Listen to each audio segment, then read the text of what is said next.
Okay, we took out a 500 boost valve. This guy, a 500 diameter in the center, ½ inch. No O-rings. I replaced it with an O-ring boost valve before I even put any fluid in there.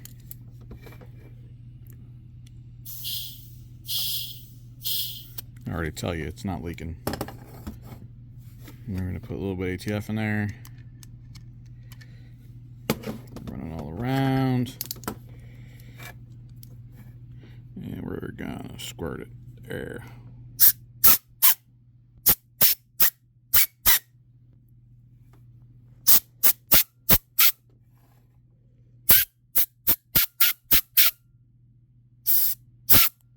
No leaks, guys. So we just eliminated that leak. What we eliminated was pressure loss. We also had the same diameter boost valve, so we're not losing anything. We're actually going to gain something. So we're going to gain line pressure when the transmission is hot. I put a O-ring boost valve on every single transmission I build, even if it's a bone stock rebuild.